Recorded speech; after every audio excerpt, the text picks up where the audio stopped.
বাস্তব একটা কথা বলেন, একটা মেয়ে যখন পর্দা নিয়ে যায়, আমরা কি তাকে কখনো এমন এমন করে কেউ?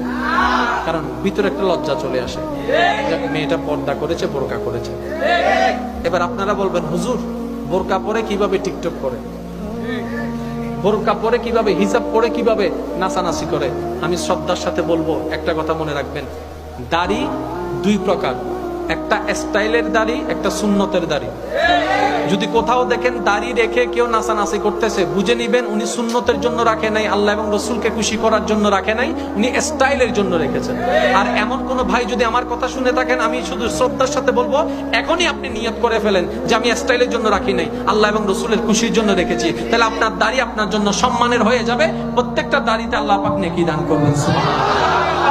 আমার মা বোনদের উদ্দেশ্যে একটা কথা বলবো, আপনার কবরে কেউ যাবে না, আপনার হাসরে কেউ যাবে না, নিজেরটা নিজে গোছাই নেন। শেখ, আমি বোরকা ও হাত মোজা পরি, এই অবস্থায় ফেসবুকে যদি ছবি পোস্ট করে থাকি, বা ফেসবুকে, ইন্টারনেটে বা টিকটকে কোনো ভিডিও যদি দিয়ে থাকি, অসুবিধা কোথায়? আমি তো পর্দা অবস্থাতে আছি।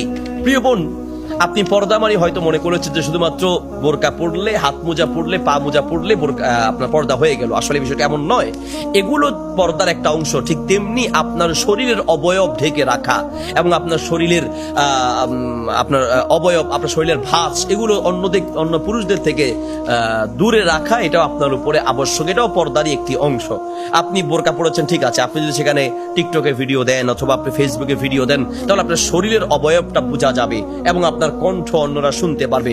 মহিলাদের শারীরিক যেমন পর্দা আছে, কণ্ঠেরও পর্দা আছে। আপনি সেখানে গান গাইবেন অথবা তেলাওয়াত করবেন, কথার কথা আপনার শরীরের ভাঁজ দেখা যাচ্ছে, আপনার শরীর বোঝা যাচ্ছে, এটা উচিত নয়। এই জন্য উচিত হচ্ছে যে কোনো মহিলা যদি ফেসবুক এই একান্তই নিতান্ত চালাতে চান, তাহলে নিজের কোনো কিছু পোস্ট করবেন না। আপনার শরীরের গঠনটা তো অবশ্যই দেখা যাচ্ছে, বোরকা পড়লেও এগুলো কোনো মহিলার জন্য উচিত হবে না। একজন নারী, সে যেমন তার শরীরকে অন্য পুরুষ থেকে দেখা থেকে বিরত রাখবে, তার কণ্ঠটাকে সে পর্দা রাখা উচিত, এবং পরপুরুষ থেকে তার শরীরের অবয়ব বা শরীরের ভাঁজ ইত্যাদিও অন্য পুরুষ থেকে বাঁচিয়ে রাখা উচিত। আল্লাহ তাআলা আমাদের বোনদেরকে পরিপূর্ণভাবে পর্দা বোঝার এবং করার তৌফিক দান করুন, আমিন। এমনি ফাহিম লিখেছেন, যারা বোরকা পরে টিকটক করে কতটুকু জায়েজ আছে?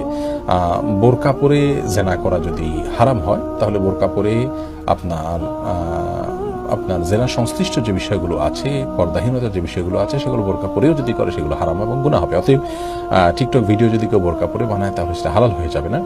এই ভিডিওগুলো বানিয়ে পুরুষদের মধ্যে শেয়ার করলেন, তার শরীরের বিভিন্ন অংশ প্রকাশ হলো, বিভিন্নভাবে নিজেকে প্রেজেন্ট করলেন পুরুষদের সামনে, এর মাধ্যমে তিনি অবশ্যই গুনাহগার হবেন।